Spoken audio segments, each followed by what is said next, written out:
Bueno, habíamos prometido un segundo capítulo, lo estamos cumpliendo, vamos a presentarlos. Estuvieron hace poquito tiempo con nosotros. Es Ernesto Misleg, que es computólogo, vamos a decirlo de esta manera. Trajo el pizarrón. Especialista en ciencia de datos. Nos va a enseñar con el pizarrón, a la vieja usanza. También está Eugenia Mitzelstein, que nos acompaña para darnos un poquito de cátedra sobre la situación. Ella es directora de la carrera de Comunicación de la Universidad de San Andrés.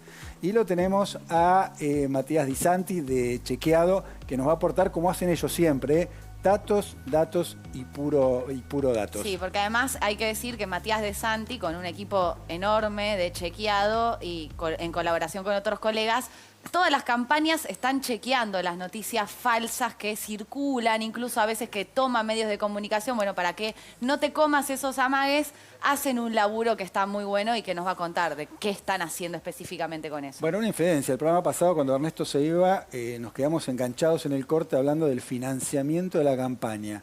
Y él nos decía, yo se los voy a explicar con un pizarrón, cómo es, a dónde va. Bueno, vino, trajo el pizarrón. Se lo trajo. Y queremos que nos explique. Bueno, ¿qué tal? ¿Cómo les va? ¿Cómo va? ¿Cómo va? Porque primero quisiera saber, antes que eso, creo que Mati Di Santi tiene el dato sobre cuánta plata, digamos, en porcentaje ponen los partidos políticos en estas elecciones, o si se puede ver en el último tiempo, en redes sociales, como para contextualizar cuán importantes son las redes sociales en una campaña en términos monetarios.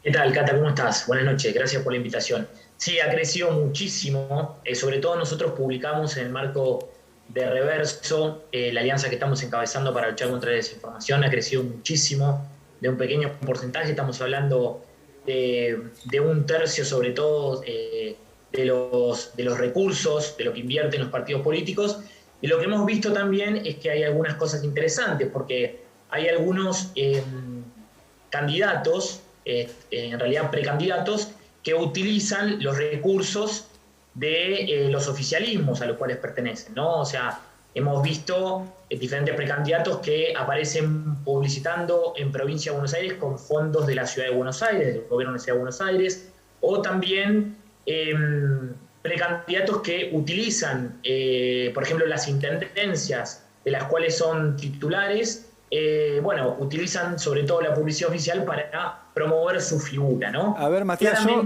Matías, creo haber leído esa nota de Reverso, decime si es así, porque realmente el número es impactante. Se financiaba o se utilizaba, dentro de lo que se utiliza para la campaña, el 6% para redes sociales en el año 2011 y pasó al 40% en el 2019.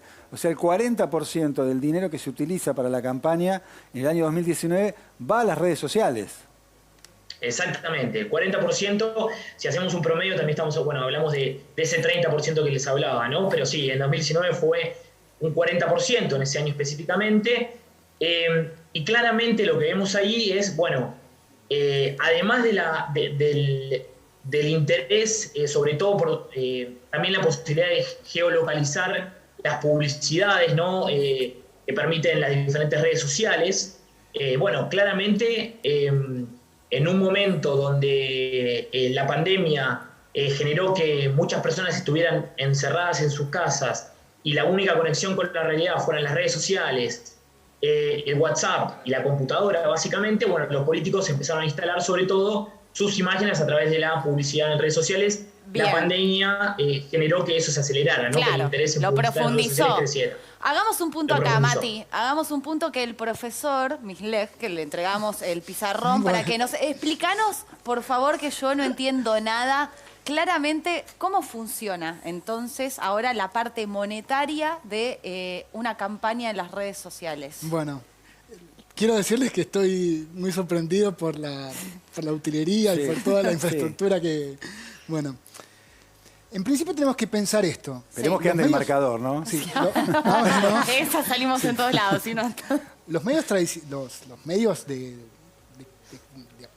comunicación masiva, sí. podemos decir la televisión, la radio, los diarios, la vía pública, la idea es construir un mensaje que se le envía a la totalidad de la audiencia. Sí. ¿Sí?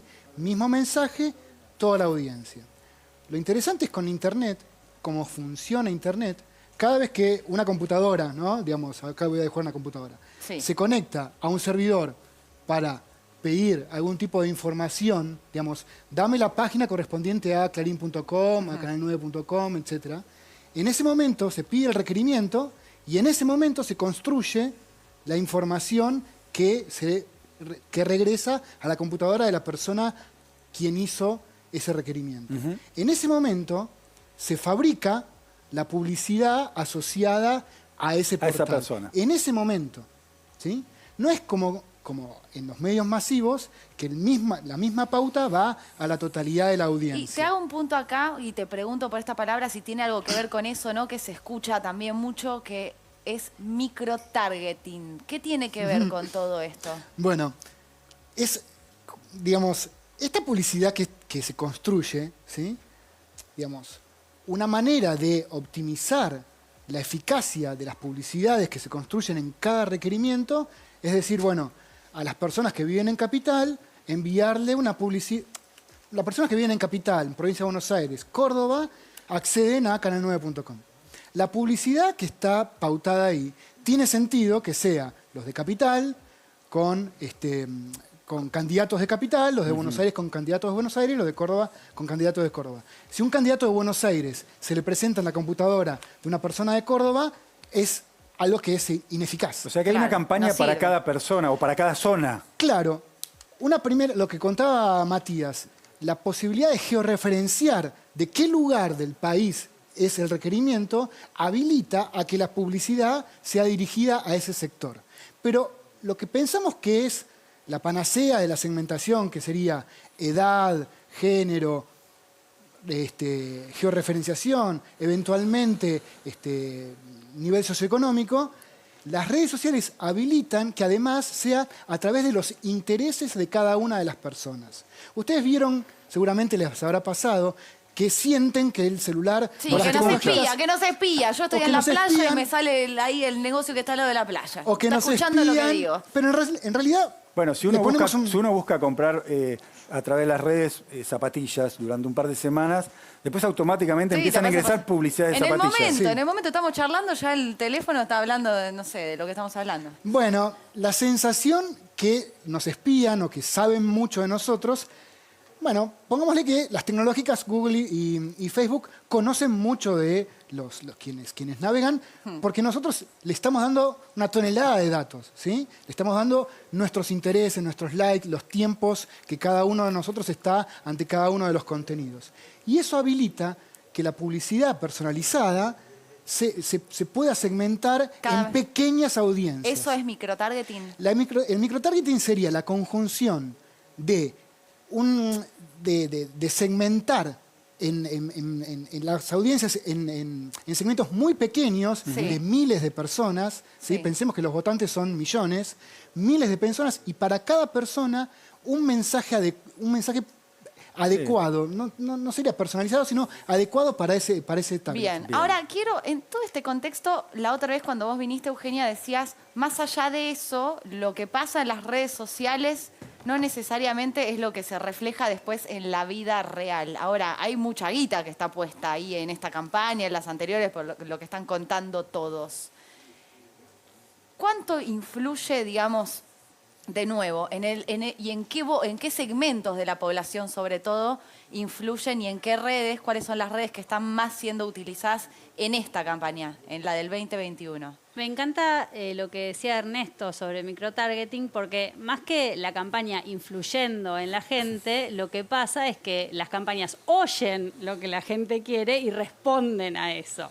Buenísimo. Entonces, no necesariamente es que la campaña influya en la gente, sino que la campaña identifica preocupaciones, problemas. Yo no puedo traducir que hay una manipulación producto de esto. O sea, te roban la información para luego No te ofrecerte la roban, informa- no te la roban. Se la Vos la das. das voluntariamente. Cada Peor. like que pones, cada marca que seguís, cada video que le das play, esa es información que uno le da voluntariamente a Facebook, a Instagram, a TikTok. O sea, Somos nadie medio nos esclavos obliga. de eso igual, porque Bueno, en podrías estos no tiempos. estar en redes o podrías construirte un perfil que sea todo falso. Le das like a videos que no le querés dar like. Claro. No le das play a los videos que le querés dar play. Pero esta vida, y sobre todo en pandemia y la virtualidad, te lleva a que le Sí, des sí, mucha pero es información. importante que no te la roban. Es Sí. importante que uno voluntariamente le da esa información a las plataformas y las plataformas usan esa información para escuchar. Las marcas también lo hacen, lo llaman social listening. Entonces dicen, vamos a escuchar qué preocupa a la gente sobre nuestra marca, lo que sea, para construir nuestro mensaje marcario. Entonces, los políticos hacen algo similar, las campañas hacen algo similar. Yo no digo que no tenga ninguna influencia, pero hay un ida y vuelta ahí. Claro. No es todo, tipo, viene la televisión y nos dice qué pensar. No, está buenísimo lo que decís, porque es verdad, dejamos un montón de información lista ahí para todos los candidatos. Y le quiero preguntar a Matías, porque claro, hablamos del financiamiento de las campañas, ya no son esos avisos callejeros, no esas publicidades callejeras, esto está en las redes. Se gasta mucha plata, pero también se ahorra plata, ¿no? Porque producto de las redes, estos mensajes se reproducen, aquellos que de alguna manera coinciden con el mensaje, lo reproducen, ¿no? En Instagram, en Twitter, en Facebook, y ahí, digamos, los políticos se ahorran mucha guita, porque le hacen circular sus mensajes sin que pongan un excedente de plata más allá de lo que planificaron. Totalmente, y no solo se ahorran esa plata, sino que en muchos casos, como mencionabas un ratito, utilizan los recursos de los oficialismos, ¿no? Siempre hablamos de los oficialismos como la cancha inclinada, con esto de que cuando uno, digamos, ejerce el poder, tiene siempre más recursos para hacer campaña que otros, y eso se ve muy claramente. Nosotros, en el informe que publicamos hace algunos días, vemos eso, o sea, vemos utilización de publicidad oficial, de oficialismos que en realidad lo utilizan en beneficio propio, y también, bueno, se utilizan fondos de estados, o sea, ya sea estados provinciales o estados municipales, para hacer campaña por un precandidato. Claramente eso se ve y mucho. Y también lo que estamos viendo en los últimos días es mucha activación, y esto suele pasar cuando se acerca el periodo electoral, hay mucha activación de cuentas anónimas, ¿no? Es estos famosos trolls que nosotros estamos monitoreando. Vemos que a medida que van llegando las instancias electorales, vemos mayor activación de cuentas en ese sentido. Hay más bots, más trolls. Digamos, hay más trolls, exactamente, porque lo que vemos es que quizás algunos tweets llegaban de alguna manera, antes de que se acercaran estos días, muy difícilmente a los 1000 retweets, ahora ya fácilmente superan esa barrera, y vemos al analizar la burbuja de comunicación que se activan diferentes cuentas y también que se promueven diferentes hashtags, ¿no? Voy a rajar de Twitter en estos momentos, porque encima con la violencia, que las cosas que se leen es tremendo. A ver, nos queda poco tiempo, seguiremos porque la campaña es larga y nosotros nos vamos a meter de lleno en este tema. Sí, pero el profesor nos hizo acá en el pizarrón, mientras Mati y Eugenia hablaban, tenés 1 minuto y medio literal para explicar qué escribiste ahí. Bueno, expeditivo. La idea del microtargeting es segmentar y seleccionar la variante adecuada para cada segmento. Si la idea que estábamos hablando antes, los jóvenes, ¿quiénes son? ¿Es un conjunto de 2 millones, 3 millones de personas entre 18 y 28 años? Digamos, o los jóvenes están compuestos por microsegmentos de cada joven. Y el político o el comunicador, ¿por qué elige una sola comunicación? Si puede elegir 100 comunicaciones. Adecuarla a cada tipo de comunicación va a ir al público objetivo, y eso se lo dejas optimizar por un modelo de inteligencia artificial. Bien. Esto todo por inteligencia artificial, ¿no? ¿Cómo ha cambiado las campañas, no? Impresionante. Muchísimo. Me encanta escuchar de todo esto, porque además la verdad es que no se habla, o sea, está pasando hace mucho, para ellos es todo como obvio, pero no se habla mucho. Le quiero preguntar a Eugenia si apela a las emociones, porque esto parece todo como muy mecánico, ¿no? Sí, las mejores campañas apelan a las emociones. Los mejores spots, los mejores en el sentido de los más efectivos, no necesariamente los más racionales, pero los más efectivos, tanto en la televisión, en el modelo broadcasting, como podés decir, como en las redes, apelan a las emociones. Lo que pasa es que ahora las redes pueden entender nuestras emociones. Facebook hizo un experimento viendo cómo reaccionaba la gente a la que le mostraban noticias más tristes y noticias más felices, para ver cómo las emociones modificaban nuestra voluntad de consumir. Eso también se podría aplicar a la política. Fue un escándalo cuando lo hizo Facebook, fue hace 4 o 5 años, y después vino lo de Cambridge Analytica, etcétera, y nos olvidamos. Pero las emociones también son alimento de los algoritmos. Vamos a seguir hablando de esto. Gracias, Eugenia. Gracias, Ernesto. Gracias, Mati. Seguimos aprendiendo. Si tenés que aprender de esto y entender, son las 3 personas indicadas para hablar del tema. Bueno, tuvimos una segunda clase, ¿eh? Prometemos una tercera para más adelante para Con más seguir pizarrones. entendiendo. Le podemos dar un pizarrón a Eugenia la próxima. Sí. Vamos a ser un poquito más expeditivos, pero bueno, vamos entendiendo un poquito cómo funciona esta mecánica de la campaña. Hay elecciones hasta fin de año, así que tenemos tiempo para seguir trabajando sobre este tema. Ahora, pequeño corte, ahí tenemos más Fuego Amigo. Le agradecemos, por supuesto, antes a nuestros 3 invitados.